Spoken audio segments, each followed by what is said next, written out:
Welcome, guys, back to the Grateful Living podcast. Today, I'm thankful to have Ruben Harris with me today. Ruben is the CEO at Career Karma, a service that helps people find job training programs online through boot camps and trading schools. The app also offers free coaching, peer mentorship, and allows you to connect with current students and alumni to find your ideal program and get prepared for admission. Ruben, thank you so much for joining us. Thank you for having me on the show, man. I appreciate it. So, take us back to the beginning. Where you grew up, your family situation, what type of kid you were, things like that. Yeah, I grew up in Atlanta, Georgia. I was born in California, moved to Atlanta when I was one. I've been playing the cello since I was 4 years old. Um, as a classical musician, I met a lot of business people. So I always understood the dynamic between the art world and the business world. Also, growing up in Atlanta, I didn't realize that black people were a minority. So I was always like proud to be black because like that was just I grew up in Wakanda pretty much. And then also my parents are we speak Spanish at home, so I grew up speaking Spanish. So I was like this Spanish speaking black kid in Atlanta that was like at the center of of of like music and business. And so I thought that was like a super cool dynamic to be around growing up. And and I was also a Montessori kid, and so I was taught to have a very deep sense of understanding of being an individual, but also responsibility for my community and helping people. And then I also went to religious school my whole life, so I had a really deep understanding that like life isn't just about material things; it's about spiritual things and about purpose and like a big focus on what really matters here on this earth. Um, and so um, that's I would say that's probably the biggest reason why I have a lot of like tenacity and resilience is because um, I do believe that everything happens for a reason, and so I just kind of like move forward. Where like if things don't work out, that's just kind of like God's compass and guiding me in the right direction. Yeah, yeah. So you mentioned playing the cello. How'd you get into that? Well, my sister, I mean my mother, she's the one who got me into music. And so when you think about that, um, um, that was at the Montessori school. There was a violin teacher at the time. So my mother asked if that violin teacher actually teaches cello because she wanted me to learn cello. And she did. And so that ended up being my instrument. So it was all shout out to my mother. Yeah. How did you Yeah. I'm not sure if you dealt with this, but sometimes especially growing up, you know, guys especially can make fun of other guys for Hmm. doing like stuff that's soft. Yeah. Uh Yeah. so Yeah. did you face that and For uh sure, for sure. I faced that a lot. A lot of people making fun of the cello, try to beat you up just because you play the cello, like mock you because you're carrying a cello on your back, and like make jokes about like how you about to blast off because it looks like you got a rocket on your back, or you look like a Ninja Turtle because you got like a big old shell on your back. Like, yeah, oh I dealt man. with all of that, especially being in Atlanta. Like people, that's like part of the culture. Um, I wouldn't say that's a good part of the culture, but just like heckling and making jokes at each other. Yeah, but that also taught me how to take the power away from that, right? Where like if people are just trying to make fun at you of you and like joke on you, just laugh with them, and also like make it cool, right? So like, how do I make cello cool? And part of the way that I made cello cool was using the cello to get into the studios of the artists that everybody wanted to be cool with. People like Beethoven that did records with Gucci Man.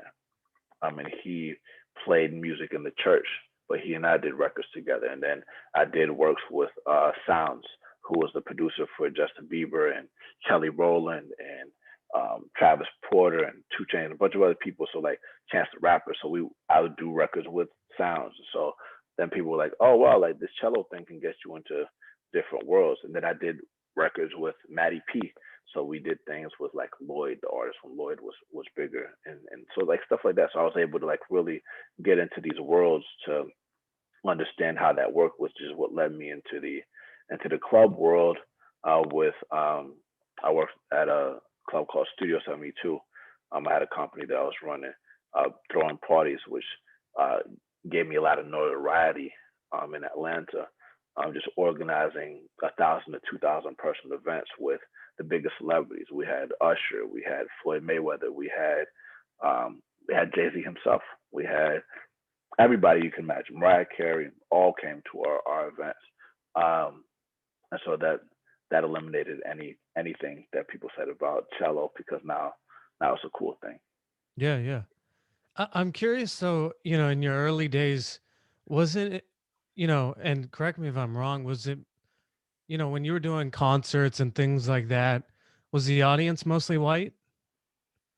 For cello, yeah, for cello, yeah. How did you, Uh, how did you balance that and not feel self-conscious or I guess what did you learn from that?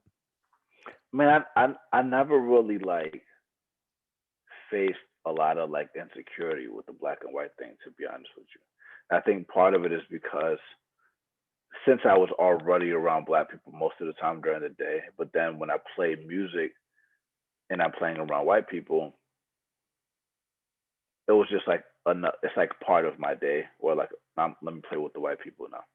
And I also would meet other like black people that were in music as well. But to your point, it wasn't. It was definitely not that many. It was mostly white people. But I don't see in black and white. I just see people. You know, Yeah, I yeah. just see I just see other talented artists. I see other Asians, other people that are like Indians, other people that are just like we just play music together. We just Yeah. kick it. Yeah, And I yeah. would say the differences that I would pay attention to were less about race and more about styles of music. So how do you take a classical instrument and play like Brazilian jazz and bossa nova music, right? Or how do you play things like Appalachian Trail, which is like Yo-Yo Ma's Appalachian Trail, or Obrigado Brazil album, or like how do you talk to a bass player that did the whole box suites on bass? Like that type of stuff is what I would pay attention to.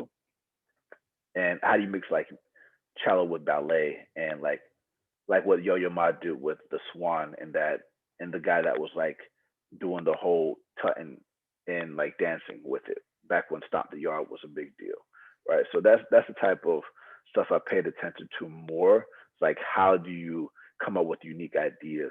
And that's when my one of my good friends of mine, who's a very big artist now, his name's Kevin Aluslo from Pentatonics. He was doing something weird. He's a Chinese speaking Nigerian cello playing beatboxing artist that everybody made fun of. That's now uh five. What is it? He's won 3 Grammys and 2 platinum albums in the last 5 years. Yeah. And that's because he didn't box himself up, and people don't even know he plays saxophone too. So that's the type of people I was around. We celebrated our differences. We encouraged people to be different. We didn't want people to be the same. That's awesome. You talked a little bit about, a religious background. I'm curious, a lot of people, especially kids that grow up in religious backgrounds, tend to lose their connection to that religion just because often they feel like their parents force it on them or things of that nature. It seems like you've stuck and stayed close with your spiritual life. Can you talk about how maybe some of the things your parents did right in terms of that and how maybe you didn't feel forced? Yeah, I mean, there's a very famous verse in Proverbs that says like, train the child in the way that they should go, and they never depart from it. I'll say my parents very much emphasized that growing up, and like they taught me all the how to memorize a lot of Bible verses, which like you could see that as like why are they memorizing Bible verses, but that actually it was less about just memorize. It was definitely important to memorize Bible verses, but that also helped me memorize music, right? That helped me with public speaking. That helped me with confidence, right? Being on stage and presenting and things like that. So I would say really understanding like growing up with wisdom and stature and favor with God and men was and women is very important. And so, um, to be very clear, far from perfect, and I definitely did go astray for probably most of my like high school, college years, and until like I faced like a moment of reckoning where I I was reminded of the fact that the only reason I'm alive is because of that spiritual connection. And so once I was reminded of that, I started like not just studying the religion that my parents gave me, but just every religion and why religion even is a thing, why spirit is even a thing. So like even if people don't believe in God, like why do people believe in a higher power? Why are we here? You know? And so it just kind of led me on a search to really come up with what my own view of spirituality really is. And I'll say my parents, what I say my parents did right, if I was going to put it in a nutshell, is not necessarily tell me you have to believe this. You just have to be in a constant search of why we are here and what your purpose is and who your maker is, right? Yeah. So, No, that's good. You know, especially given what you do today, and it sounds like you started businesses before a career karma. You know, was entrepreneurship something you were introduced to in your young years? You know, in high school or something like that, or when did it start to come onto the radar? it's a good question. My parents were talking to me about it the other day. Um, I would say they said, well, there's a lot of things like I used to I I used to very early on. I used to draw. I was really into like drawing things, and I would I like anime and a lot of things like that. But I used to draw these like monster pictures, and I would try to sell them. I used to draw like I did candy. I did the landscaping business. But I would say the biggest, the first like business, and I talked about this recently on radio, but I didn't mention this one was actually like that promotions business, starting a company to like uh, throw parties. So that was the first like major business that like made money. And then it was the media business focusing on podcasting, and reaching people and giving ourselves a voice. And then I would say after that, that's when um that's when I started thinking about like starting my own tech driven business and venture back business and things like that. Yeah, yeah. So, I have it here. You went to Southern Adventist University. Hmm. Talk to us about your high school process and choosing Southern. Yeah, it's a good it's a good question. So I went to Becker Adventist School, Atlanta Adventist Academy. I'm at Southern Adventist University. So yeah, I grew up Seventh Day Adventist. Um, what's interesting about Seventh Day Adventism is their focus on education, um, because there's a very unique relationship between education and work. Work is not just like something that you do to make money. It's more like it's part of how you serve the world. It's like we're all given gifts, right? We're all like you and I, we're all given gifts. And there's a parable in Matthew 24 that they talk about that we talk about a lot, where it's like you shouldn't bury your talents, and like, and I'm not gonna tell the whole story. I mean, I could tell the story. High level. I'll just tell you a story. Yeah. High level. Um, there's a man. It's like an Aesop's fable. So I'll tell you. So the man, he has a vineyard. He has three people that work for him on the vineyard. He goes away for a long time. He was like, "Hey, take care of these talents. Talents is money back in the day. When I come back, like, well, I'll check in on it." So he goes away, comes back. He goes to the first person. He's like, "All right, what'd you do with the talents?" And he's like, "Well, I went and I bought this tree, and the tree grew into a whole forest, and it's born fruit, and I sold it, and I've 10x your money." And then he goes, "Well done, my good and faithful servant. You can keep the money." Great. So then he goes to the next one. He's like, "All right, so what'd you do with the talents that I gave you?" And he goes, "Well, I knew that we had to There's a lot of demand in the neighborhood for like um, some some cheese to go with the wine and the vineyard. So I created this whole cheese factory, and so I 5X your money. He was like, and I'm just making up stuff. He's like, Yeah, yeah. well done, my good faithful servant. You can keep the money. And he goes to the last one, and he goes, what did you do with the talents that I gave you?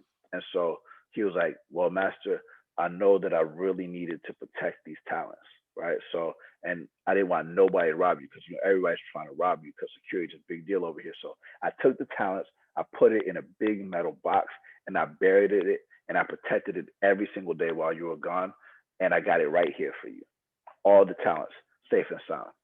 And the owner of the vineyard goes like, "You wicked servant, get out of my vineyard," right? And the moral of the story is like, don't bury your talent, right? Because you think that you're doing the right thing, but you're doing a disservice to humanity, putting it deep in the ground, you know. And so going back to like the whole advanced education, like you think deeply about like how do you develop skills that don't just make you money, but help you make the world a better place, which goes back to that Montessori education that we talked about before.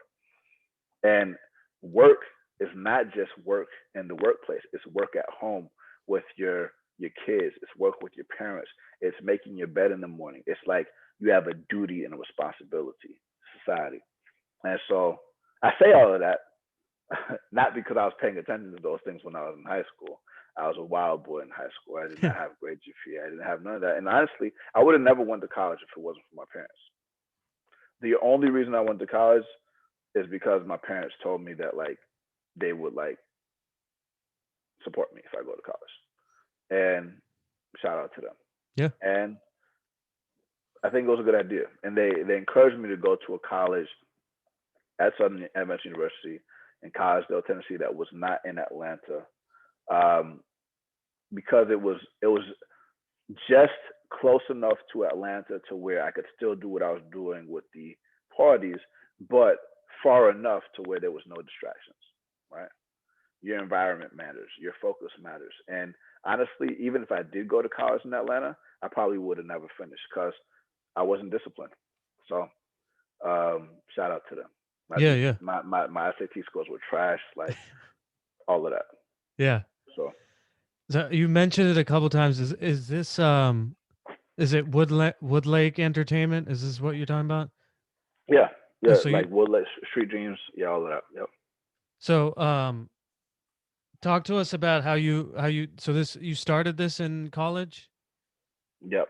Like How did 19 years old. yeah, how did that come about?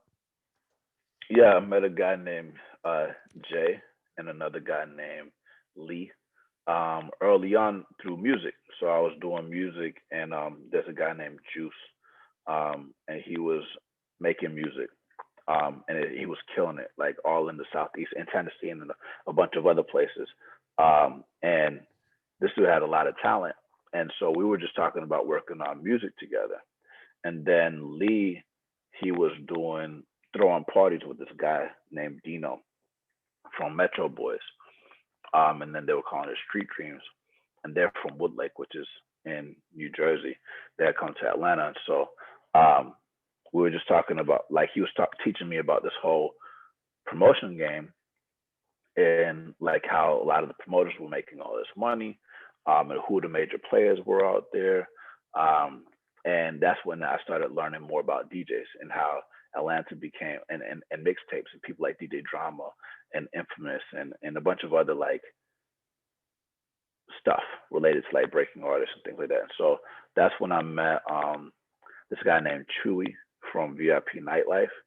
And he's the one who gave me my opportunity to work at Studio 72, which led me to people like Benny, who was working with Alex Gittawan, who runs Compound and a bunch of other clubs, which is the same clubs where Scooter Braun, who was Justin Bieber's manager, Yep. he was throwing parties there around the same amount of time before, and because that was his thing too.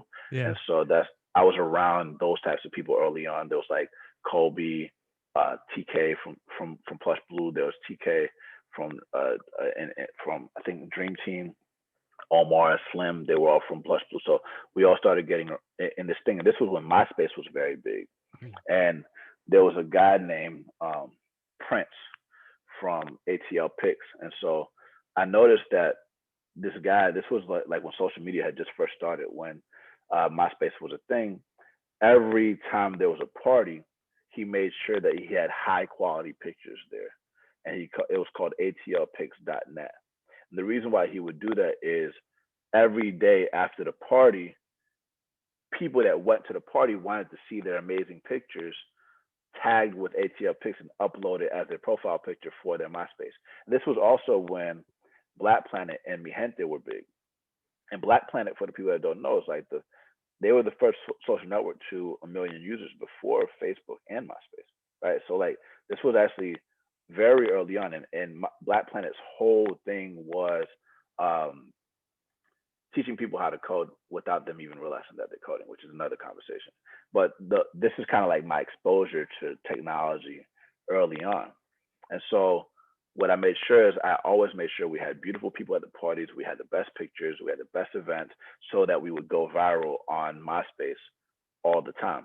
Our top eight was hot, the right music was there, and we created a network of other people in MySpace that had like hundreds of thousands of friends.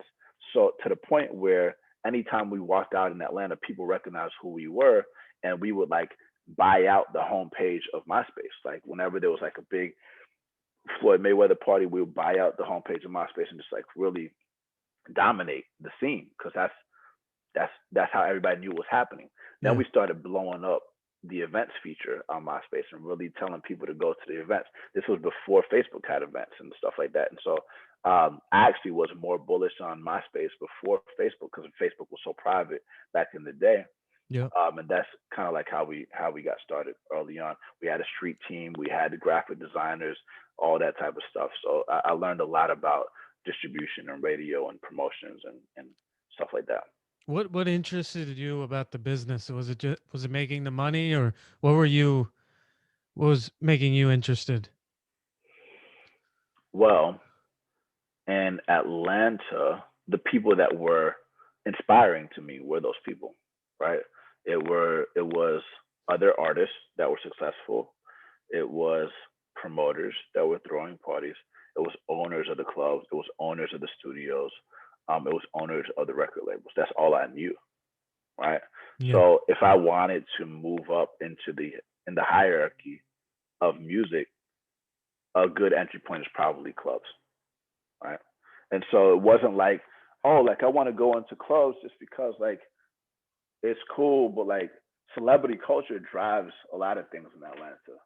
And what you see, it drives a lot of things in Atlanta. So I was just like, let me figure out how I should get involved with that. And so it's just more like what I was exposed to. But then once I started getting exposed to things like investment banking and tech, and I was like, wow, like the music world and the tech world, and the music world doesn't really have that much money in it.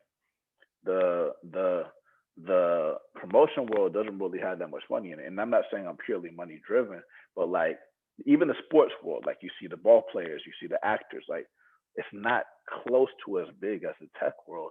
And I was like, yo, tech is the future. They're the ones that's really in charge. I had been exposed to the finance world because at first, like when I was in college, everybody thought that like, the finance world is gonna be those are the masters of the universe. But then I realized that the real players and the real people that are in charge are actually the um the tech people. Yeah, yeah. Especially given what you do in the education field today, uh, you know, do you have any advice for anyone on college and maybe some of the things you did right, or maybe some of the things you maybe didn't do right? Yeah, I think if you're gonna go to college, make sure that you are clear that you are going to get a job that positions you to pay off your debt quickly. Because I don't think that college is going to completely go away, but all colleges are not made equal, just like all boot camps are not made equal, right? So you want to do the cost benefit analysis. Um, with that said, I actually don't think that the purpose of college is to get people a job. I think the purpose of college is to teach you how to understand yourself better, expose you to other people that can make your life better, help you understand how to start and finish something that is an extended period of time, and also how to be in a mix of people from different ages and perspectives and different timelines. To It's like a finishing school or like a leadership school. I think that's kind of like what how I think about college. Um, I also think that you have to break your mindset of certificates and degrees getting you a job. Certificates and degrees don't get you jobs, and neither does learning how to code. Right. Yeah. Um, so understanding that like if you're gonna be out here doing um, doing anything, you have to focus on who you are and what you want to be known for and what you want to build, so that whenever you're in a boot camp or college, you're building projects or working on getting to companies that can get you to that point. Yeah. Yeah. At this point, you know, I did some research, and you talked about it on one of your other podcasts, but you I mean, I don't know if you want to characterize yourself as an alcoholic at some point during. I mean, maybe talk to us about you know just your relationship with alcohol and things of that nature. Yeah. Um, I would say I wouldn't call myself an alcoholic, but I would say that like in college you are dealing with um, status games and trying to be cool, right? And trying to like be respected. And so like your alcohol tolerance. So how much alcohol can you drink? Like can you drink 151 without cringing? And like just all that type of stuff. Just Yeah. like just going through that type of process. And so I would say I did get into the habit of, because I was always throwing parties. You could call me an alcoholic because I was always drinking, because I was like partying like every day of the week. But I wouldn't say I was alcoholic because it wasn't like I had a dependence on it. It was more like I was addicted to the thrill of being cool, right? I was addicted to the thrill of blacking out and being told how wild I was. Like I thought I was invincible when I was 18. I still think that like I have a lot of power, and I still think that like I have a lot of confidence in like if I play my cards right, I can be unstoppable. But I also have done a lot of inner work to understand that like life can be taken away from you like this, Yeah. you know. And there's only a few things that you can really control, and one of those things is your health, you know. And so um, part of part of like the alcohol stuff was more, it was more like on being cool, but also just like liquid courage, like, and to just be able to communicate with people better, right? And it's gonna sound a little weird sometimes. It was more like just to come up with cool ideas and write and talk and like brainstorm. Kind of like how you would be in the studio smoking weed to Yeah. come up with like a cool idea. It's like I don't necessarily think so. So like the way that I was approaching like substances was not to be productive. It was more like to be cool. Same thing with smoking and all that type of stuff. It was to be cool. But like as I started graduating into it, it started to be like more like let's smoke weed and talk about the universe and why silence proves the existence of music, right? Like stuff like that. Yeah. And I had this whole block. So anyway, um, but going back to that like existential crisis that I ran into, like during my alcoholic blackout things where I didn't know what was going on, I would put myself in dangerous situations where I would almost lose my life in interactions with other people because you start getting aggressive, you start getting people's face, like unnecessary fighting, right? Unnecessary egos, right? And so over time, you realize you can't live life like that, fighting over stepping on someone else's shoe or whatever, right? That's just people die for no reason, right? And I don't want to die. I Yeah. don't want other people to die, right? And so, um, long story short, I got into this accident where I was um I was always drinking and driving. That was my thing too. So that's another thing. Like I'm literally driving this like vehicle that can kill people without knowing what's going on. Like that was my thing. I really enjoyed it when I was younger. And I had this moment where I was drinking and driving. I fell asleep at the wheel. I ran into a power pole. I crashed into in the total the airbag deployed, um, and I came out with no scratches. And this wasn't the first accident I've been in. I've been in multiple accidents, either with myself or being in the car with someone else, just because I've always been around reckless people when I was growing up. And I got arrested. I got 4 tickets: striking a fixed object, failure to maintain lane, suspicion of DUI, um, and reckless driving. And the paramedics that came said, "You must come from a praying family because you should have died tonight." And my father was like, "Why does God keep saving your life?" And like that question like rocked everything and started made me think, I'm chosen. We're all chosen. We're all here for something. What are you doing? So I just decided to stop drinking. And I stopped drinking, and I've been sober for over 10 years now. It'll be 11 years in May. And Congratulations. that was everything just took off after that. Yeah. I'm curious. First question, did you ever get close or have you ever gotten close to, you know, going back? hmm Yeah. Very early on, as soon as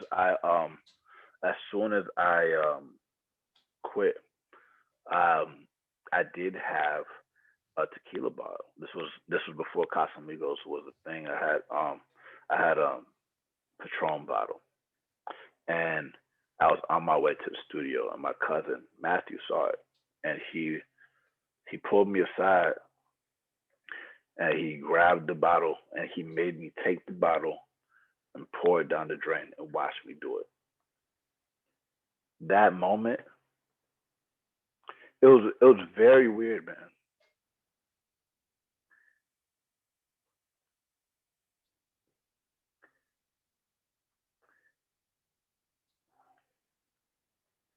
I think it's very similar to like writing something down. It's very different to actually grab the thing and do the thing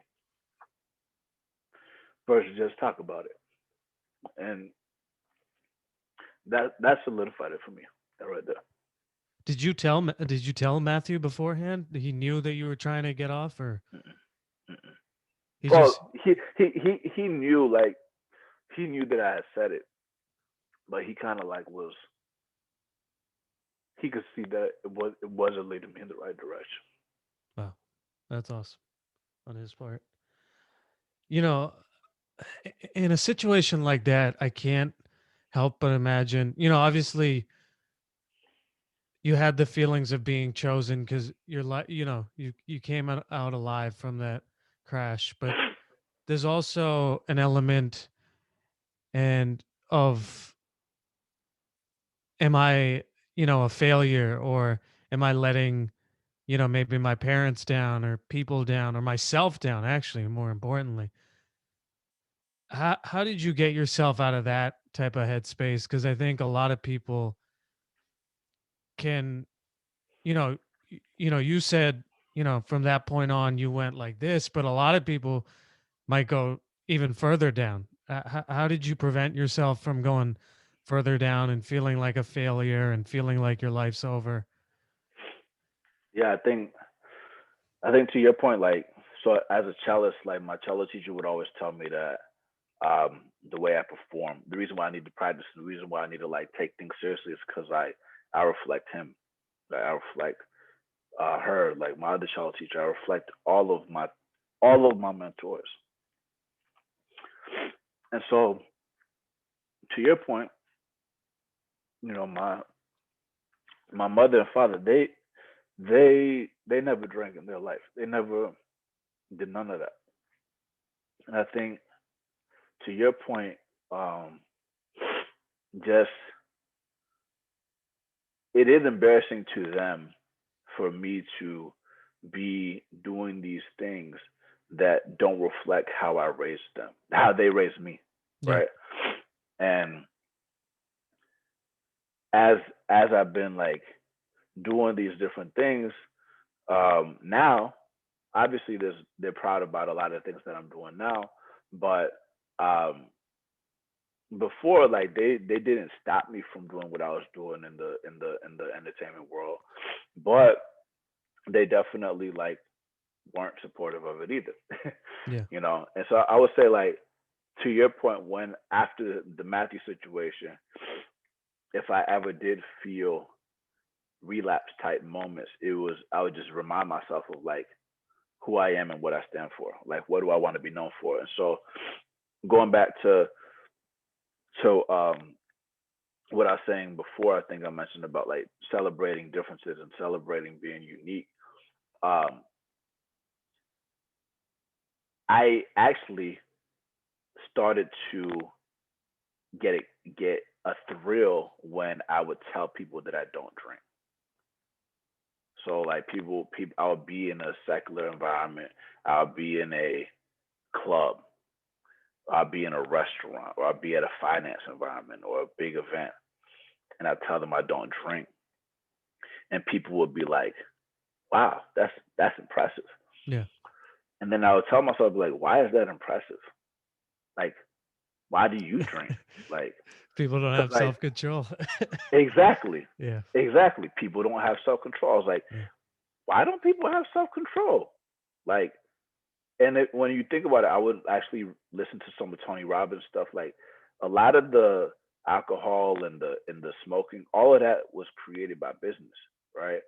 They would play commercials of people smoking with music, the pretty girl, whatever, and like that encouraged you to get through the what it took in order to be coughing to the point to where you get to the point to where you like it, but it was all conditioning to where like when you hear the song, even if you're not looking at the commercial, you it triggers good emotions and good feelings versus the opposite, right? And a lot of these substances, the substance abuse has been like pushed on us through clubs. This is another reason why I got out of clubs, because I was encouraging people to spend their rent at the club every week, right?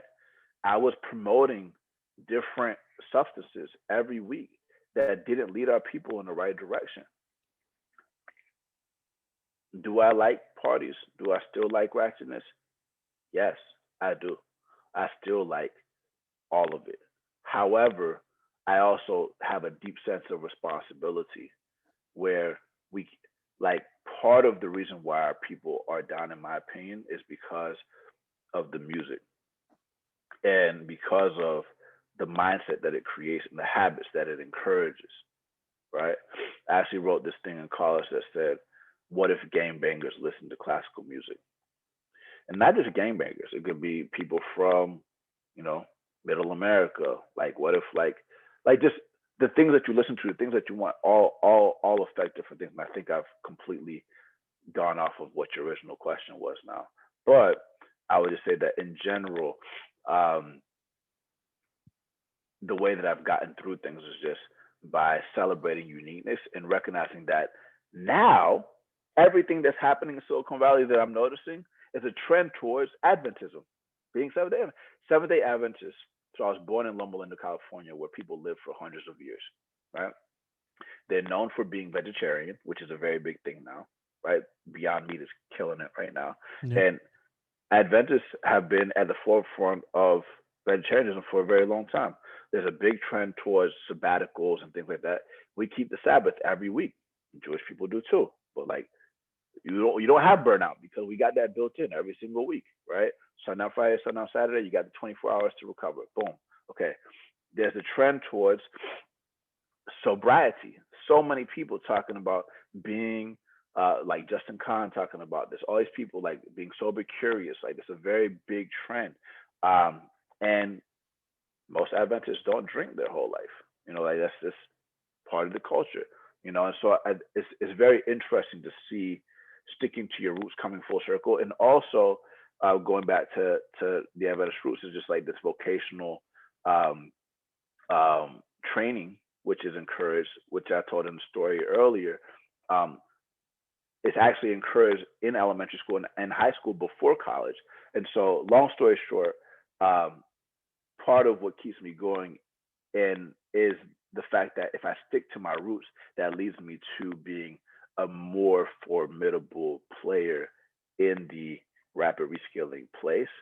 And I'm able to work with my co-founders who are also they also are Jewish, and they've grown up out here, and it's like they've been through boot camps and we've understood things, and like we don't have all the same personal philosophies, but that's beautiful about it because we're all aligned together towards the same mission, because everybody doesn't have to believe the same thing, right?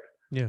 Everybody doesn't have to be the same race. Everybody doesn't have to be the same socioeconomic background. We just got to work together on advancing humanity forward. So Yeah. anyway, Not to keep going on, but I do want to provide value to anybody that's been in this situation.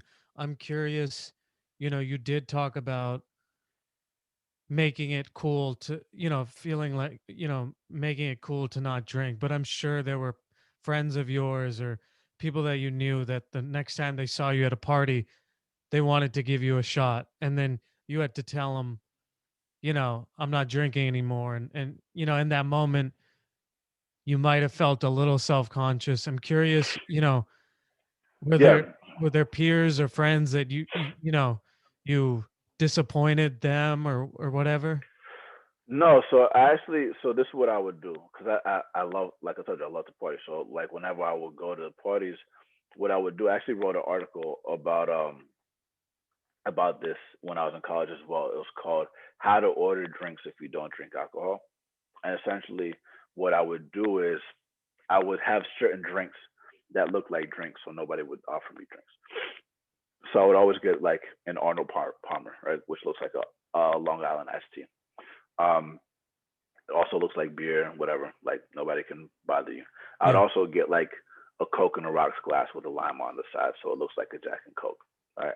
I'd also sometimes get like a cranberry and Red Bull, so it looks like a mixed drink. I would also get a gin and tonic, hold the gin, right, and then like people wouldn't bother you with that. Or I would get a San Pellegrino. Those basic things, if you have those in your hand, it doesn't look like you're not drinking, you're not participating. Now, when people are trying to give you shots, um, what I would do is I would lean over to the waitress and I would tell her to fill my shot glass with water. And then whenever people are taking shots, I am participating in the shot. And then if they do another shot, then I'd say I'll have another. If that doesn't work and they do give me a shot, the people that aren't making fun of me, I just pretend like I'm about to take the shot, and then I just hand them my shot after. Yeah. That's how I do it. So that's what's gotten me through these last 10 years, and that's how I played it. Yeah. Yeah. So, you know, talk to us about what your mindset was after graduating college and what you were, planning to do. Um, my mindset after graduating college was that I was still throwing parties. I was like, I was gonna be the greatest artist in the world. That was my mindset. Um, but that accident really like was a day of reckoning. I honestly didn't know what I wanted to do after college. That's why I didn't have no internships. Um, but my cousin, who was a banker at Bank of America, he told me about investment banking. He was a corporate banker. He was an investment banker. And the problem with the schools that I went to was like none of them were investment bankers. So like I didn't really have the access to the network to get into investment banking. So um, Long story short, I discovered a website called Mergers and Acquisitions. I discovered a program called Breaking into Wall Street. I taught myself financial modeling. I sent out 1,900 emails at Crash Career Fairs. Got a job in Chicago as a banker. I wrote all the reasons why I wouldn't get a job as a banker. That led to 7,000 people reaching out. I helped over 50 people get jobs as bankers. Then I got a job in Atlanta, which is where I met my co-founder Archer and his twin brother Timur. None of us knew how to code. They decided to do boot camps um, to become engineers. I bought a one-way ticket to San Francisco. I had a place to live for a month. 3 weeks later, I found a job. I wrote a story about it called Breaking into Startups. That blew up, got millions of views, and um, my mindset was still entrepreneurial. I knew I wanted to be an entrepreneur, whether it was as an artist or whatever. But in order to do that, I needed to get skills first. Yeah. Um, so I guess, you know, the experiences you had prior to starting breaking into startups, you know, what did you learn from them? What did you take out from them? Um, that's a good one. So, number one, the way to network is to focus on bringing people together with no agenda and getting to know them on a human level. So, non transactional group gathering, break bread type things. So, like, one of the first things that I did when I got to San Francisco was leverage my party stuff. Instead of thinking about the pretty girls or the celebrities to invite to an event, when I got to San Francisco, I focused on who are the celebrities of San Francisco, all the VCs, all the founders, all the operators that are well known in tech. And I would start organizing not parties, but cool events that people always wanted to do, but didn't feel like organizing them. So, um, like a whitewater rafting trip, or a snowmobiling trip, or go karts, or a party at a club, which I did do as well, like stuff like that. And I would bring everybody together, and I would make sure that the room was like, I don't know, if it's a smaller group, like if paintballing, it might be like 30 people or 50 people. If it's like a big event at a club, it'll be like 400 people. But everybody in the room is a powerhouse, but you don't know what they do. You just have fun on a human level. We're just gonna do these rapids. We're gonna ride these rapids today. We're Yeah. gonna do these dune buggies today. I want to shoot you. I'm gonna light you up on a paintball field, right? And through that process, you're gonna get to know each other on a different level, right? You're gonna have the barbecue after, and you're gonna realize that these people are really cool. And so through that process, being the organizer or the promoter of the events, which is what I learned earlier, you start becoming the connect. And when I was in college throwing the promotions thing, um, I used to always tell people meet the connect or I'm the plug. Like my emoji symbol was just a plug, right? And so that I always wanted to be the connector that helped people organize, which actually influenced like what we're doing with Career Karma. We're not a boot camp. We're not a trade school. We're not a college. We're not an employer. I mean, we are an employer. That's not true. We are an employer, but we're not the companies that are hiring the people that are trying to be trained. We understand that boot camps come and go, trade schools come and go, colleges come and go, MOOCs come and go. But what's not going to change is workers looking for the right training. Workers are looking for the right people to help them get the training or get to the job that they want. And so, um, as the plug or as the connector, the number one destination for career advice on the internet, um, we want to make sure that no matter what skill that you want in the future, you can come to Career Karma and find the people that can get you there quickly, so that we can eventually become the category kings of the rapid reskilling movement. So I would say I learned that from my early days, Yeah. and that influence matters. And so people that we're trying to reach, which are blue collar workers, need to be inspired by people that have either a shared struggle or that can communicate in their language, which is something that I learned early on in language. And so that's why like figuring out how to work with influencers and celebrities and YouTubers and podcasters like yourself matters so that we can speak to them in their language. Yeah. One other, I'm not sure if you remember this, but you know, you mentioned you sent 1900 emails.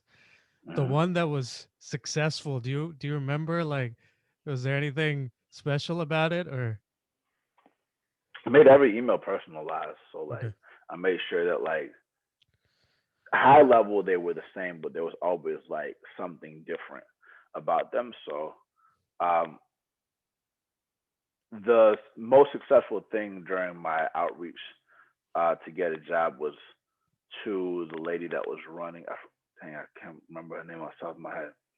There was like two ladies that were running the Sponsors for Educational Opportunity program, which is a diversity program to get Black people into Wall Street. But I was out of the loop, and so because I was already graduated, you had to be a junior. So what she allowed me to do was set up the booth at the career fair for SEO, which is Sponsor for Educational Opportunity, at Morehouse College, which gave me the foot in the door to the right people I needed to meet. So I'll say that's the biggest key. And since I had talked to all those people that had responded to my emails and gave me the coaching for the interviews, when I got to the place and I told them my story, they were like, wow, that's crazy. Like, walk me through a discounted cash flow analysis right now. Walk me through the three, like how $100 million flows through the three income statements. Um, all these things, like all these questions, right? And then they gave me a shot, and they were like, "This is a weird situation, man. Like this is like they gave me like the hardest interviews ever, but like I always had an answer, and I Yeah. always had the right answer. It's like that pursuit of happiness situation. I always had an answer. They flew me out to Chicago. I did the super day, and then I got a job as an investment banker. So I would say that was the key that gave me that shot to give me the foot in the door. Yeah. So, you know, one of the things I deal with a lot is people not starting things. Talk to me about your mindset, you know, before starting breaking into startups. Did it originally start as a podcast or? Breaking and started off as a blog actually, Okay. um, and the reason why, like, I was writing blogs ever since college, and my co-founders always wanted to write a blog too. Um, I had a blog that I used to have, it's no longer up, called the Social Reformer. I had another blog that was just I had it on Posterous actually, which is pretty cool because the founder of Posterous is Gary Tan, who is now our lead investor from Initialize. So like from college, I've been connected to Gary Tan like Wow. back before 2010. Like so, Yeah. but like when Posterous got acquired by Twitter, they weren't around anymore, so I had to move to like I don't even know if he knows that. I think I told him that. But that went to that went to to WordPress. So then I had a WordPress blog, and then the reason why the WordPress blog was cool is because I documented my story about how I was going to break into Wall Street and how everybody was telling me it's impossible, but I was telling people I'm going to do this. I'm going to do this, and I ended up doing that.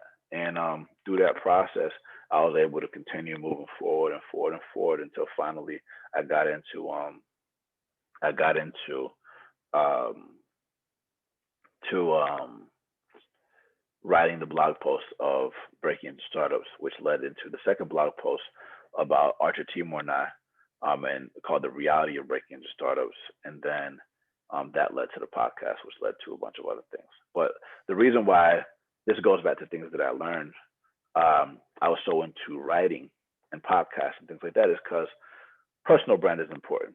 And going back to being an artist or a rapper or a singer or a cellist or whatever, you are the personal brand.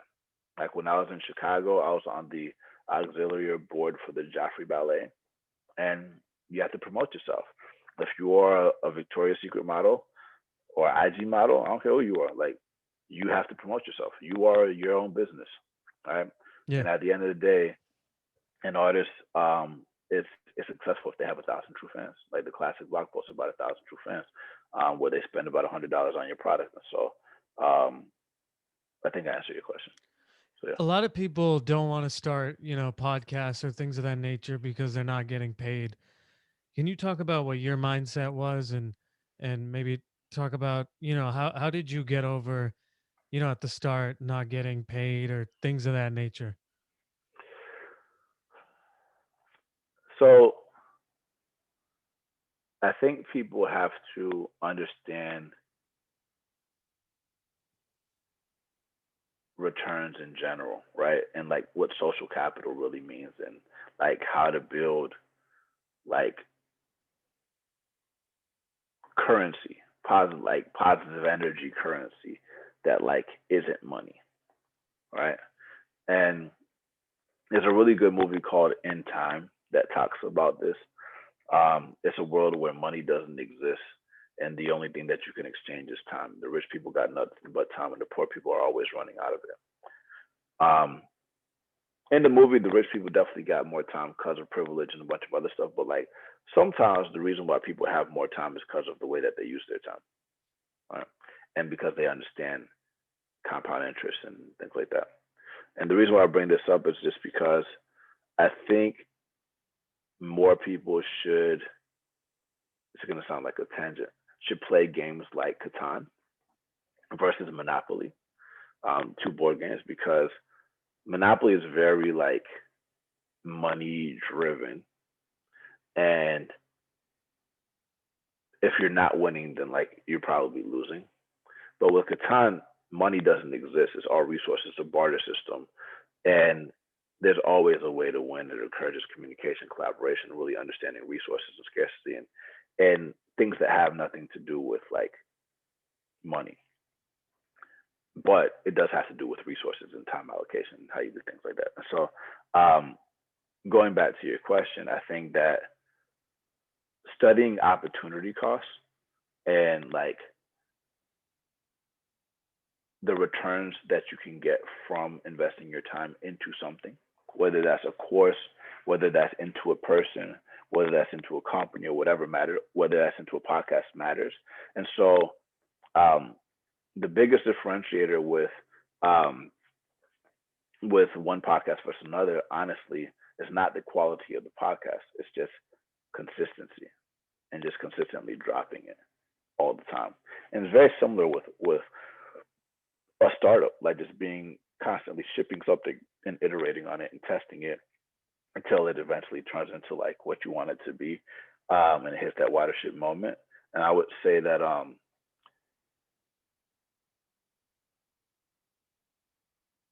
making sure that like being paid for things always doesn't is not it shouldn't be your approach.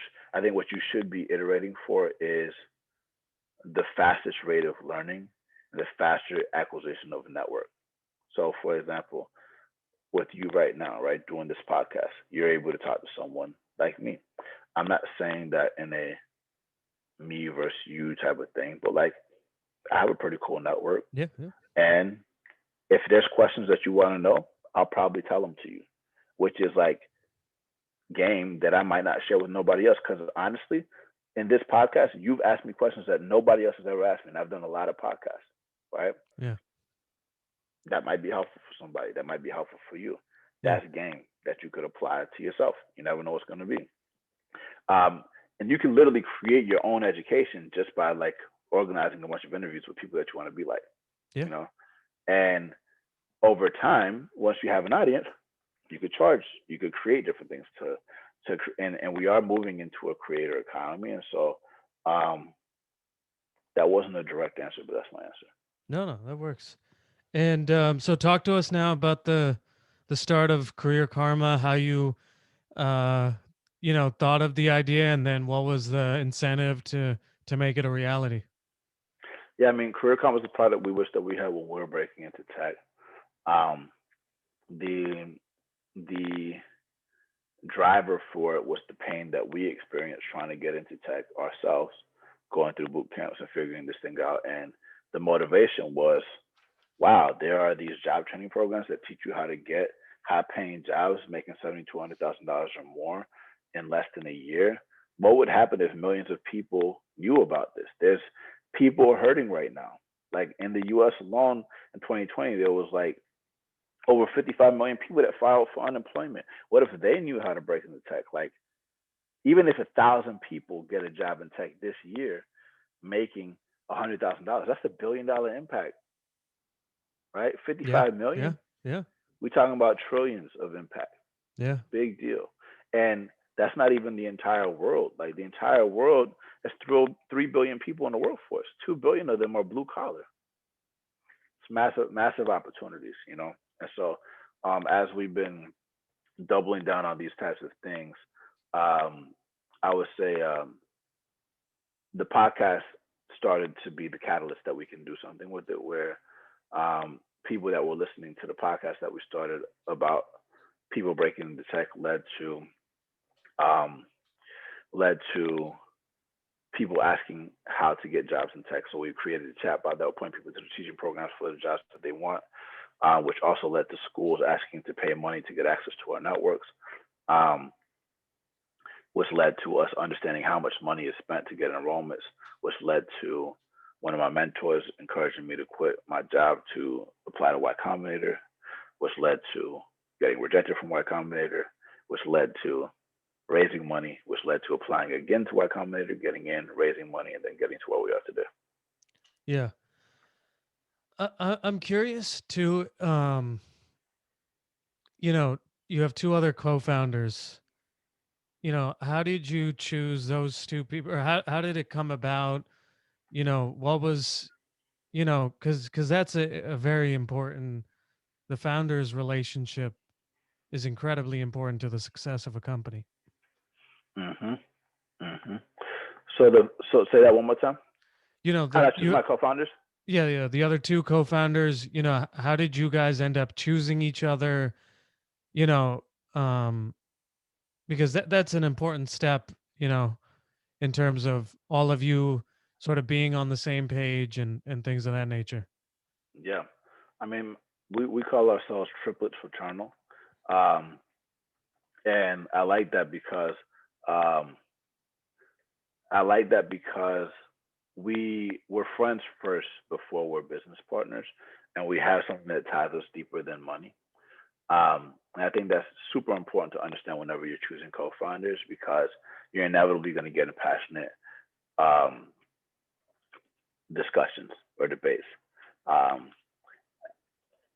and for us, it was important for us to recognize that like we are nothing without each other, and that if we want to ultimately help a lot of people, we have to keep that story alive. And I think the fact that we met in Atlanta, we did hackathons together, we invested in Bitcoin together, we did a bunch of things together, um, that really helped us a lot.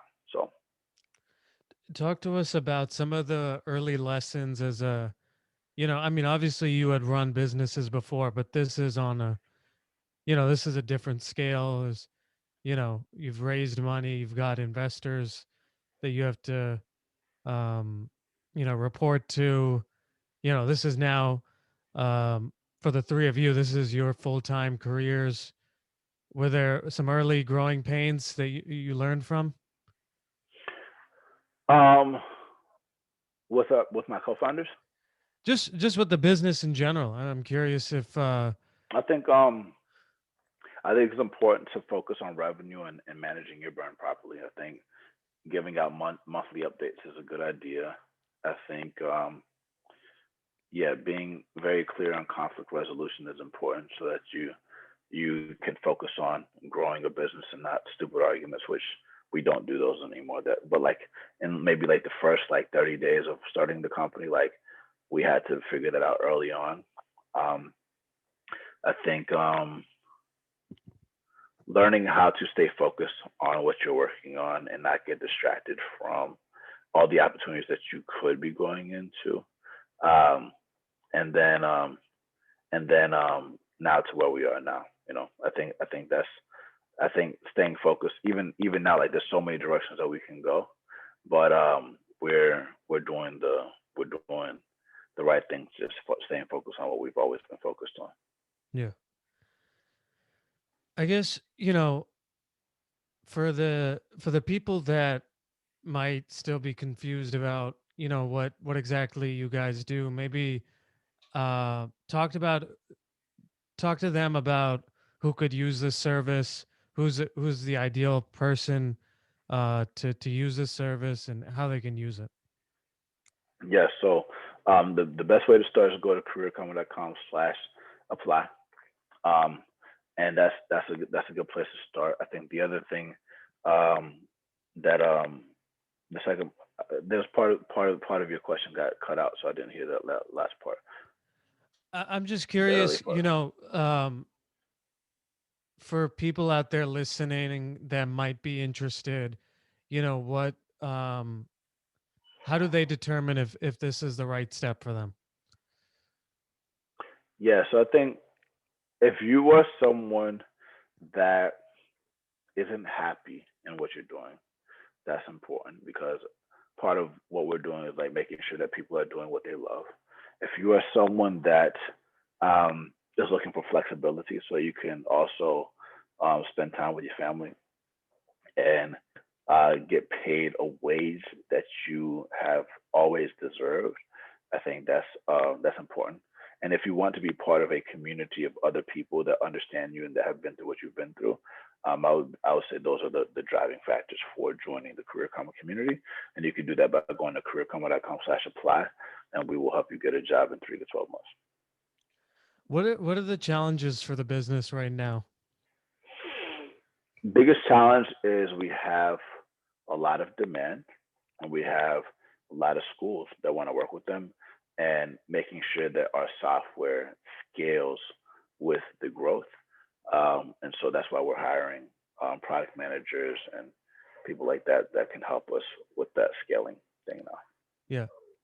Can you also talk about the income share agreement? Because I think that is terrific, Hmm. especially for someone, who might have, not gone to college or something like that. Or even if you did go to college, I mean, it doesn't really matter. That's a terrific aspect of the service.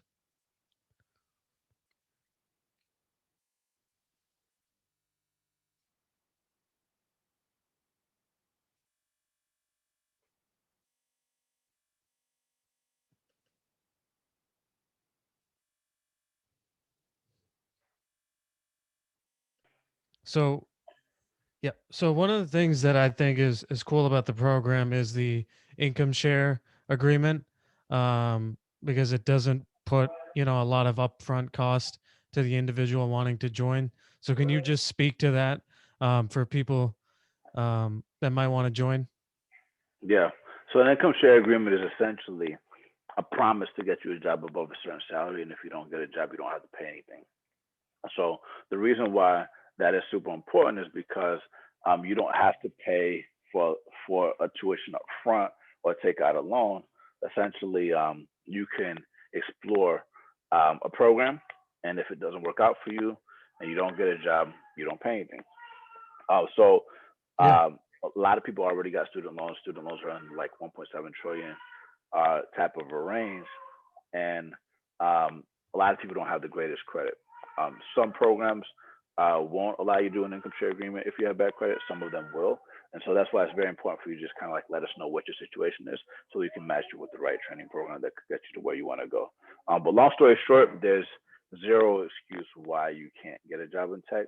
It just comes down to a matter of like, do you really want to put in the work to do this or not? Period. Yeah. One last question that I had was, I'm curious, in terms of managing people, um, how has that been? And do you have any tips to people on that? Yeah, when it comes to managing people, I think like for myself, like something that's a guiding principle for me is um, take more of your share of the blame and less of the credit. And so I work for my people, and I try to hire people that are leaders themselves. I'm not a big micromanager. I like to, like if we're having conversations, it's about how to help you get unblocked. It's how to help you get more resources in order to do your job better. Or it's like a strategic conversation about different decisions that we want to make. Um, and then figuring out how to make sure that all the work that we're doing together is being communicated to the respective teams, members of the team that we need to be working with in order to hit our ultimate business objectives. So that's what I would say is a big deal for me. Um, Awesome. so yeah. Yeah. And final question, future of the company and what you hope for. Yeah, I think for this year we want to get to the point where, um, we go beyond just matching people to boot camps and trade schools and colleges, and really start evolving the platform to something that's just bigger than a boot camp matching platform, and something that engages people after they are enrolled in the program, so that people are constantly receiving value from the app, and the people that have value to share, whether it's a trade school, a boot camp, or college, a company, an individual, a government, a nonprofit, they're able to share that advice with individuals that they're trying to reach. So that's my main focus. Awesome. Ruben, I just want to thank you so much for being on. It was awesome to get to meet you and to learn about your journey. And I just want to say on a personal level, it's it's really inspiring to see how you didn't let you know your situation with alcohol define your life, because for many people, um, that might have defined their entire life and the way they ended up going after that. But through the help of friends like Matthew and yourself, most importantly, um, you've really been able to tap into uh, you know, a market and create a business that's very much needed, as we talked about with the unemployment situation. And with, we didn't end up talking about this, but the amount of employment opportunities that go unfilled in the tech world. Um, if there was anything else that you want to say that I didn't ask you, feel free to talk about it. I would just say that, like you said, get started. The sooner the better. Um, there is a huge tech tidal wave that's coming.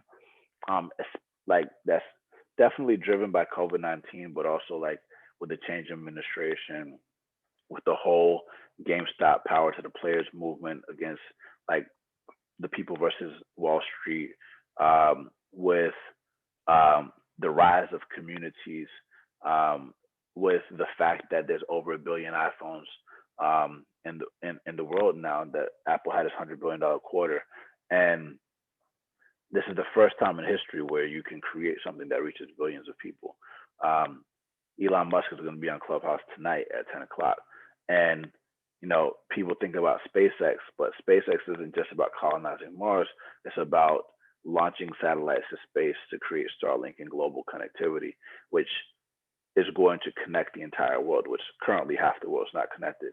Once we reach global internet connectivity, it's game on. Not game over, game on. And people are already hurting, and but there's a lot of opportunities. So like if you can ride this wave instead of getting hit by it, you will win. But if you don't, you're gonna just be further behind. Take advantage of this quarantine moment. Download the Career Karma app. Go to careerkarma.com/apply. I know it sounds like a shameless plug, but we truly want to help a billion people in 10 years, so that we can give you that surfboard, and make sure that you ride on this thing. Awesome. And if people want to follow you, do you want to just let them know how to do that? Yep, it's Ruben Harris on everything. RubenHarris on Twitter, on Clubhouse, on Instagram, on Snapchat. I don't use Snapchat that much, but just Ruben Harris, everything. Awesome. On Thank you Career so much. Karma. Thank you Send me so a message. much for being on. Thank you, bro. Peace. Appreciate it.